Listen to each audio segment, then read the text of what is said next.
Boa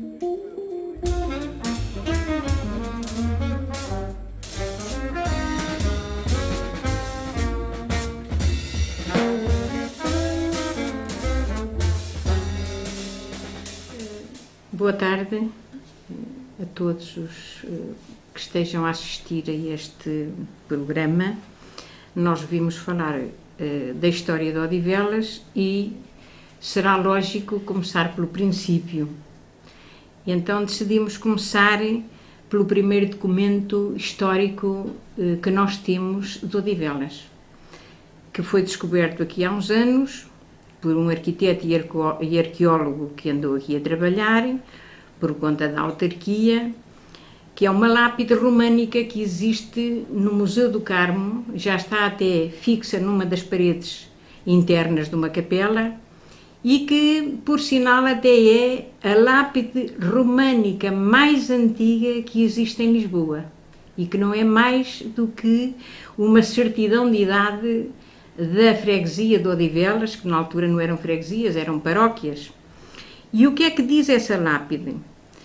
Que aquilo era uma lápide da sepultura de um padre, e que diz: aqui jaz João Ramires, primeiro prelado desta igreja, faleceu em 1183. Esta lápide foi encontrada em Odivelas pelo arqueólogo e arquiteto Posidónio da Silva, que andou a fazer um estudo das marcas dos mestres canteiros no mosteiro de Odivelas e encontrou aqui esta lápide e levou-a para o Museu do Carmo, que era o museu da Associação dos Arqueólogos, fundada por ele. E lá está, mas ficou preservada, pelo menos não desapareceu. Foi sorte, foi termos uma pessoa que soube que ela foi levada daqui, porque assim encontrada, se não se soubesse que foi levada daqui, não tem o nome da terra, hoje passaria completamente despercebido, uma vez que não está aqui, está no Museu do Carmo. Isto pode dar-nos a ideia de que aqui havia uma comunidade religiosa que já tinha um pároco. Se ele morreu em 1183, veio para cá antes disso, não é? E o que se supõe, ou o que se pode daqui concluir, como probabilidade, não com certezas, porque nestas questões tão recuadas da história é muito difícil termos certezas. Nós podemos agora fazer a interpretação, mas é sempre uma probabilidade. Como o padre se chamava João Ramires, é de supor, ou é de admitir, como provável companheiro de armas de Dom Afonso Henriques, que veio conquistar Lisboa em 1148 e que vinha acompanhado de muitos clérigos, entre eles Dom João Peculiar, arcebispo de Braga, que era na altura a autoridade suprema da Igreja em Portugal. Vinha também Dom Pedro Pitões, que era o bispo do Porto, porque houve uma cruzada que veio de barco e fundeou junto ao Porto para ajudar Dom Afonso Henriques a conquistar Lisboa. E estes cruzados eram ingleses, eram flamingos, havia alguns franceses também, e os bispos, os dois bispos do norte, vieram com Dom Afonso Henriques para ajudarem a conquistar Lisboa. E vinham também outros clérigos para darem assistência religiosa aos soldados. E supõe-se que este Dom João Ramires seria da família dos Ramires do Norte, de que nós conhecemos aquele célebre Mãe Ramires que ajudou a conquistar Santarém. São probabilidades apenas, eu insisto nisso para que não se pense que isto são certezas absolutas.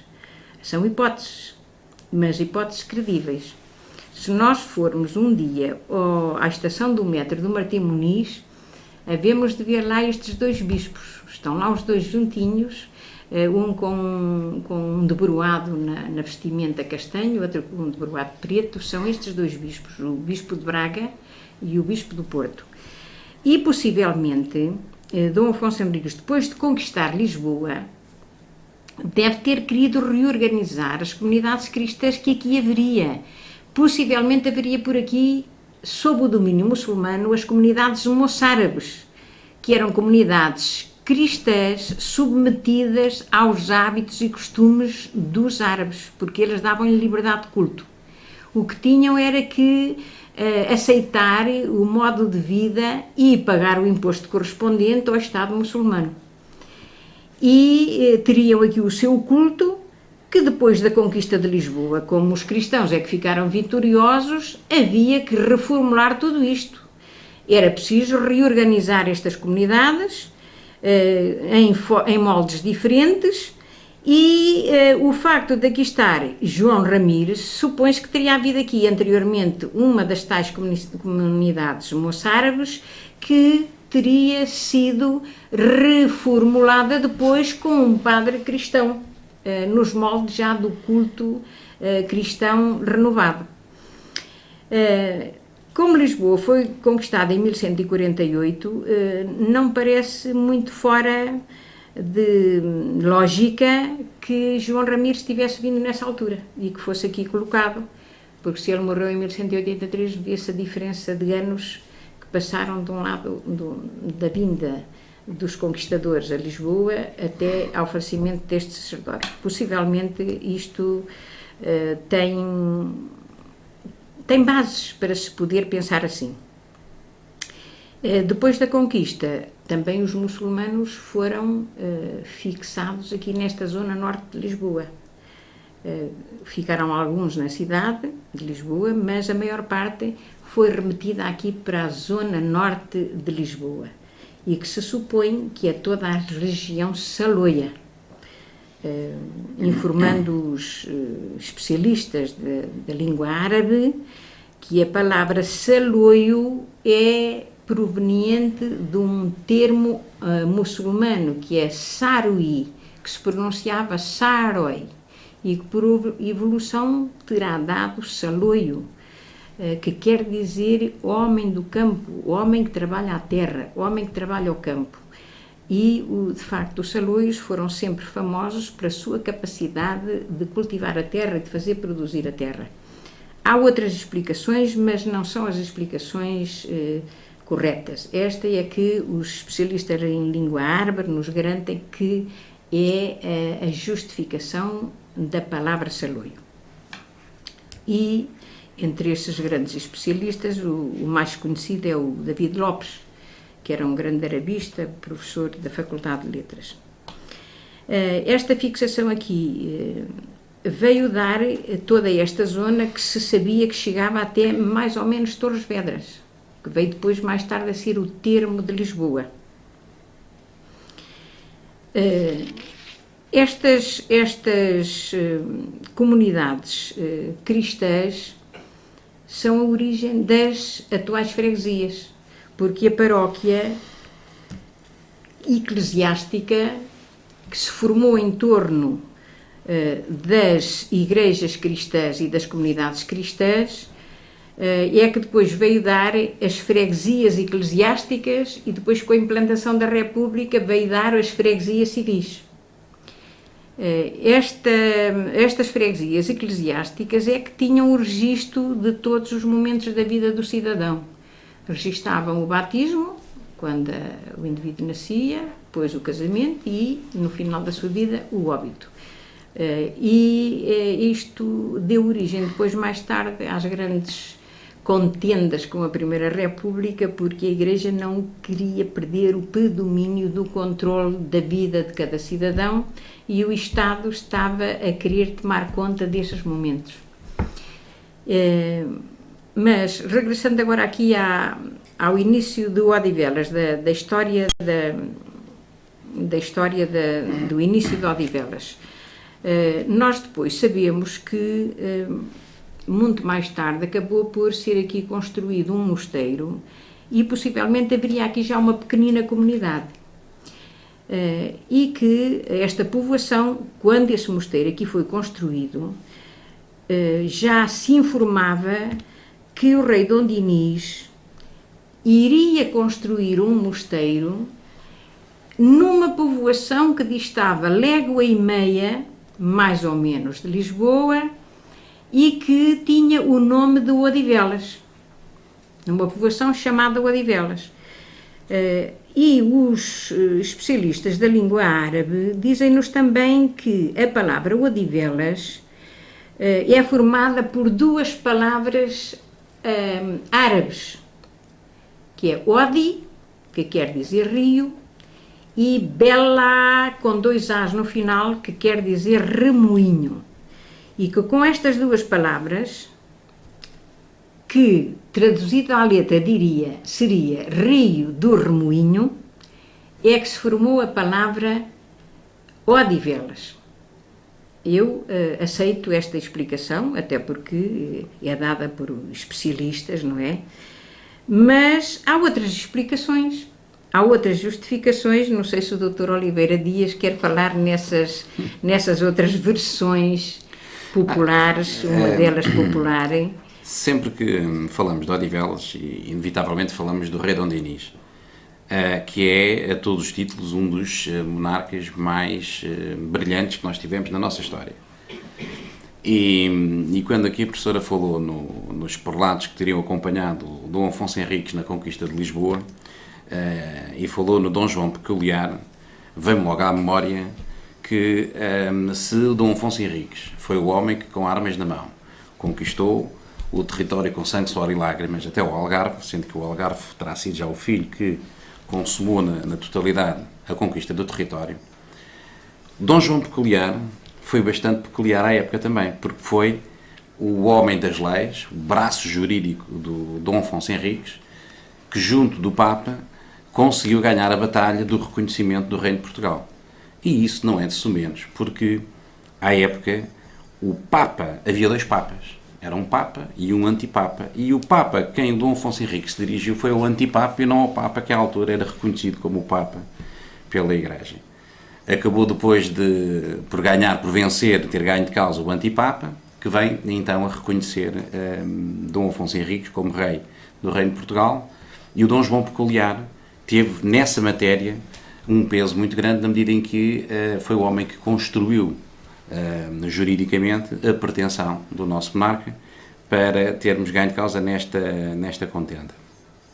E Braga é importante porque também aí tivemos um arcebispo, que foi um bispo, aliás, que também foi Papa, embora por pouco tempo, por 3 anos apenas, e só reconhecido por metade da cristandade da época, que era o Dom Bordino, mas que efetivamente esteve na sede de Braga, e portanto Braga é uma cidade que muito deve também à história e ao país, ou melhor, o país é que lhe deve imenso, porque lá teve sempre gente de renome.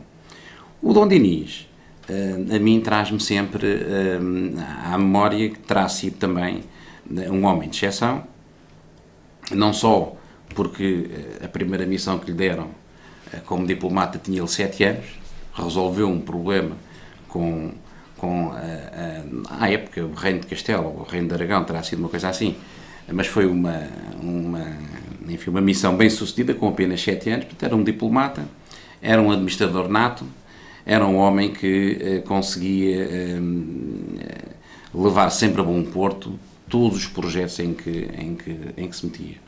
Eu diria apenas que só os problemas familiares relacionados com o filho, mais tarde o que sucedeu, é que ele não tinha grande sucesso, porque passou quase a vida inteira a tentar refrear os ânimos do filho dele, que temia perder a coroa para o irmão bastardo, que Dom Dinis também tinha. Relativamente à origem do topónimo de Odivelas, conta-nos a lenda que, tendo aqui Dom Dinis um local da sua preferência e vindo cá visitar muitas vezes ao mosteiro algumas donzelas, que, enfim, sempre que era questionado pela sua esposa, a Rainha Santa Isabel, onde é que ele iria, e ele suspirava em ir vê-las, qualquer coisa assim do género. É uma lenda, não sei se a origem do nome será essa ou não. Aquilo que sei é que a justificação que é dada para a existência do topónimo aqui nesta Odivelas é essa. também é a mesma justificação que é dada para a Odivelas no Alentejo. Aliás, Odivelas essa fica no Ducado de Beja. Todos os pretendentes ao trono, aliás, todos os príncipes que haveriam de ser reis de Portugal tinham sempre o título de Duques de Beja. Era uma cotada onde eles se entretinham nas caças e aquelas coisas todas, quando não estavam em guerra com ninguém, os nobres entretinham-se nas caçadas. Não só para aprimorarem a sua capacidade marcial, que era sempre necessário quando em guerra, mas também para dar que fazer aos nobres que não sabiam fazer mais nada.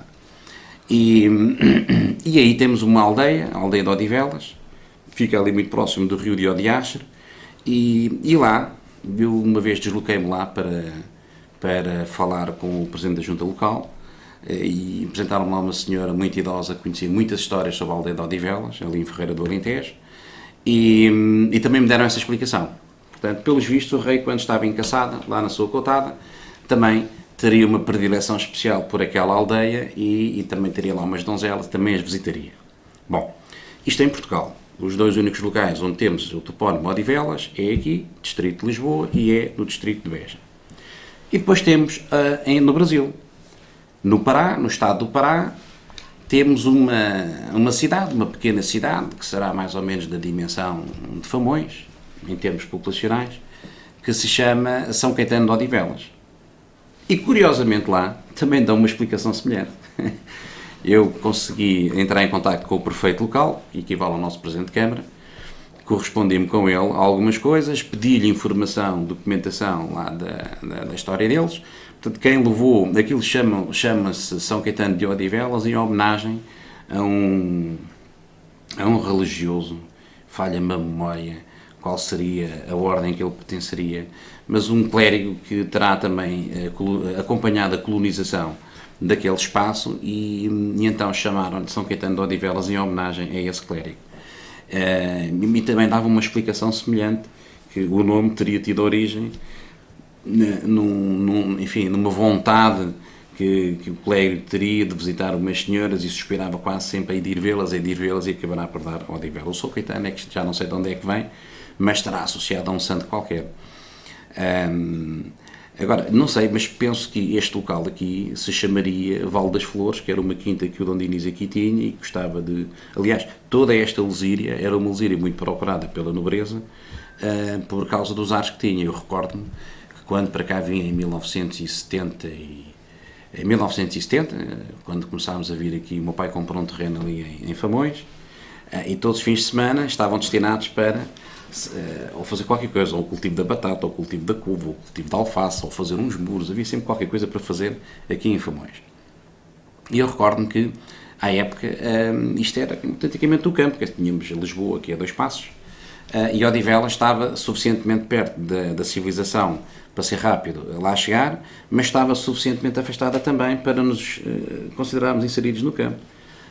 Quando em 76 fui morar para Famões, indo aqui de Odivelas, eu recordo-me que ainda não tínhamos a Cometa lá em cima, que agora já parou a sua atividade, mas ainda dava para ouvir os pirilampos, os grilos, à noite. Havia pequenos morcegos do tamanho de um palmo, bandos de morcegos, à noite. Tudo isso desapareceu. Veio a Cometa, começou a poluir os ares, começou a poluir os solos, desapareceram os morcegos, não se ouvem grilos, e o cimento cresceu abundantemente.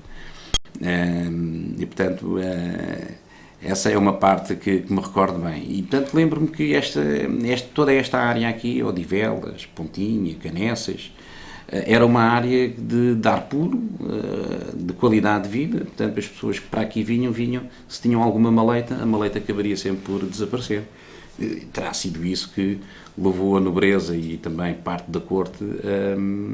Eu recordo que, por exemplo, Dona Filipa de Lencastre acabaria por morrer aqui no convento de Odivelas, quase nas vésperas da partida do marido e dos filhos para a conquista de Ceuta. Portanto, assim que se achavam adormentados, vinham aqui para Odivelas, na esperança que o ar aqui pudesse restabelecê-los. Relativamente à lenda, costuma-se dizer que não há fumo sem fogo, mas também que antigamente, quando não se compreendia qualquer coisa ou quando se desconhecia qualquer coisa, arranjava sempre uma história, arranjava sempre uma lenda para explicar. Aliás, as explicações eram todas, à falta de ciência, eram sempre explicadas ou através de lendas ou através de parábolas, ou então ia-se à mitologia buscar uma qualquer explicação para um qualquer fenómeno que pudesse suceder. Em termos de as terras, algumas têm o nome de heróis associados, não é? No caso de Odivelas não temos essa possibilidade, temos a explicação filológica da separação da junção dos dois termos, o Odi com Velas, que faz todo o sentido, porque afinal de contas nós tínhamos alguns rios a correr por aqui, que hoje não existem. O Porto da Painha chama-se Porto da Painha porque tinha ali um porto. Louros era abastecida por rede fluvial de matérias frescas e tudo isso. E, portanto, não me espantaria muito que, efetivamente, a tese filológica tivesse mais um fundo mais verdadeiro do que propriamente, e apesar da condição do Dom Dinis ser uma pessoa...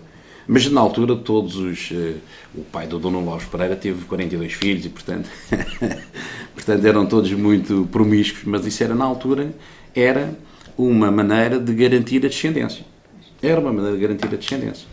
Dom Afonso Henriques não se sabe quantos filhos teve, mas o que é certo é que as pessoas que hoje têm um gene do Dom Afonso Henriques, não só em Portugal, como sobretudo fora de Portugal, são aos milhares.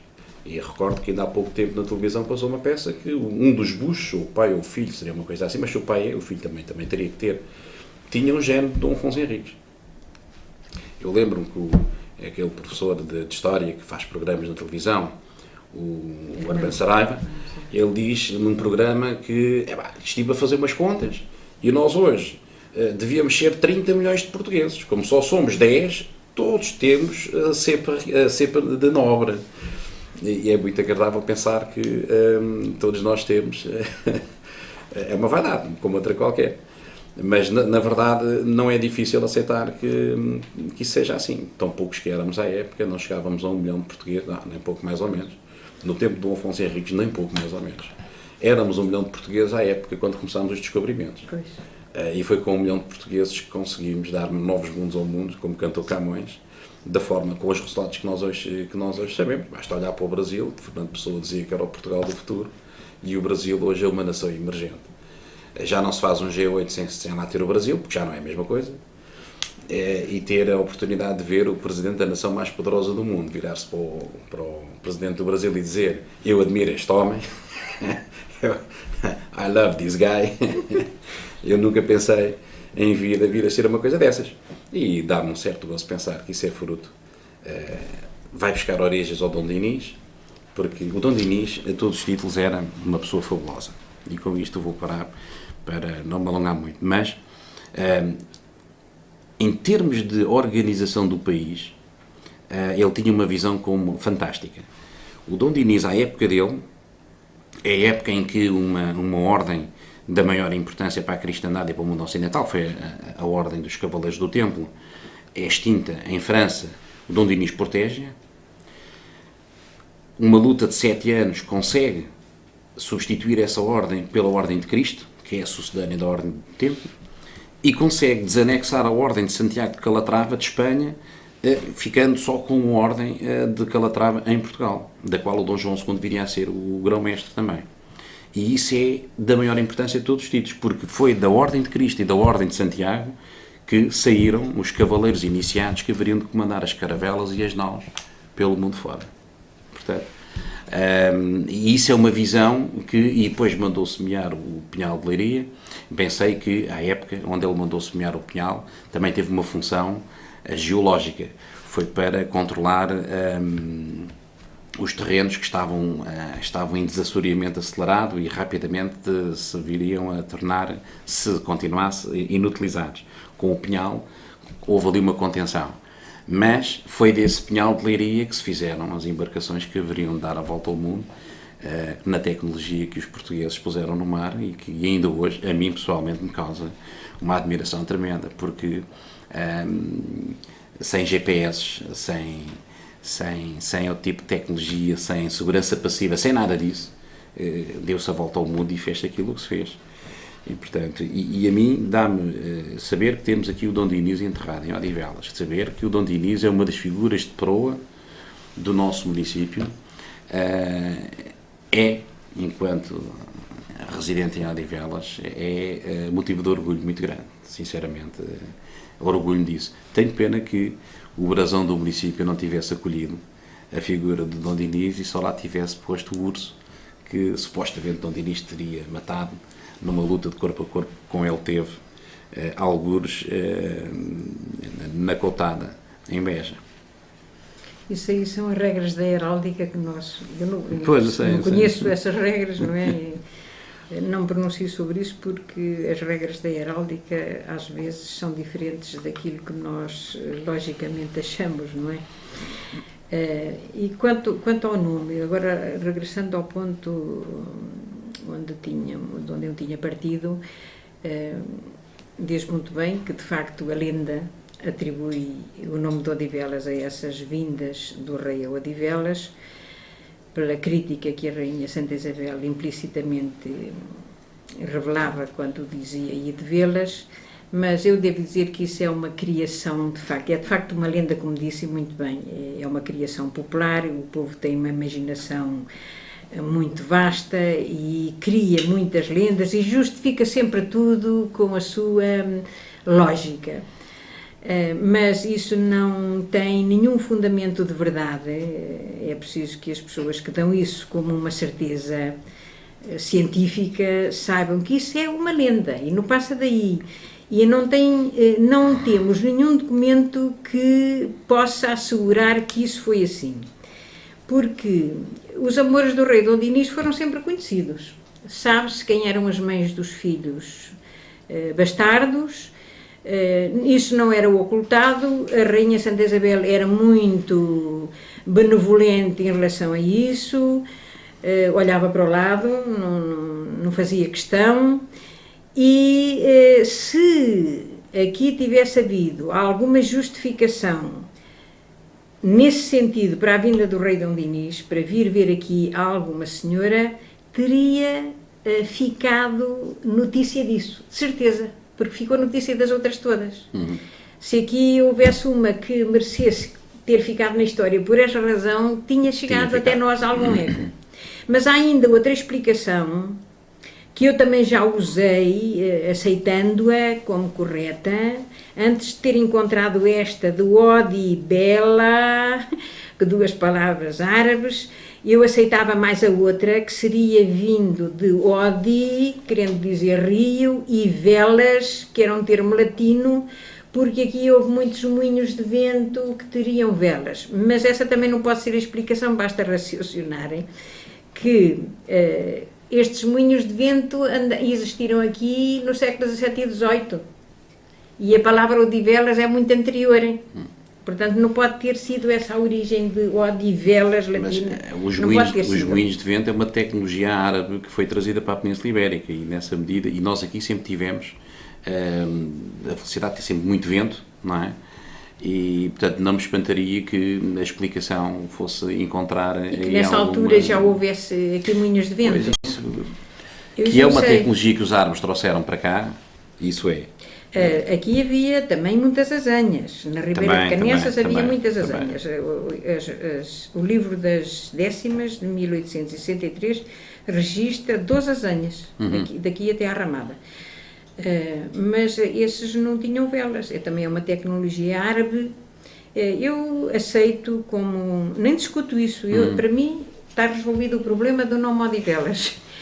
Se aparecer quem em termos literários ou em termos linguísticos consiga trazer outra justificação, o que eu não me parece que... Bem, eu tenho também, se me permite, professora, também tenho uma tese pessoal sobre... enfim, a provável origem deste nome, que se prende exatamente com a Odivelas de Ferreira do Alentejo, é mais antiga do que esta. E um dia depois-me a discorrer sobre isto e pensei assim, bem, se efetivamente o Dom Dinis se deparou com um urso, embora eu, enfim, tenha alguma dificuldade em perceber como é que havia ursos em Portugal ou na Península Ibérica naquela época, mas admitindo que não foi um urso, que foi um outro animal qualquer, porque não é fácil um ser humano matar um urso. Não é impossível, mas não é fácil. É mais uma lenda. Pode ser uma lenda. Mas admitindo que o Dom Dinis terá saído com êxito de alguma luta, de alguma escaramuça que tenha tido com um animal de grande porte, na sua cotada. E tendo invocado o São Dinis, que era o santo que ele na altura mais gostava, e que tivesse querido fazer uma homenagem aqui próximo de Lisboa, porque afinal de contas os passos dele estavam em Lisboa, que o tivesse pretendido fazer aqui na sua propriedade, e então chamar-lhe Odivelas em memória do sítio onde teria tido essa escaramuça com esse animal. A história do urso, também há quem diga que, sendo o urso um animal com, enfim, com ligações iniciáticas ou espirituais, e o Dom Dinis ganhou tantas batalhas à época, designadamente aquela de ter criado a Ordem de Cristo, sucederem da Ordem do Templo. Pode significar que aquele urso que ele terá abatido foi uma batalha espiritual sobre a Igreja Católica, que nunca viu muito bem, com grandes olhos, a Ordem do Templo, na medida em que o grão-mestre da Ordem do Templo respondia somente perante o Papa. A hierarquia eclesial não tinha qualquer poder sobre os cavaleiros da Ordem do Templo, com quem ainda por cima havia já um desaguisado, desde o tempo de Dom Afonso Henriques, com a Ordem do Templo, na medida em que eles tinham privilégios e tinham até padres próprios.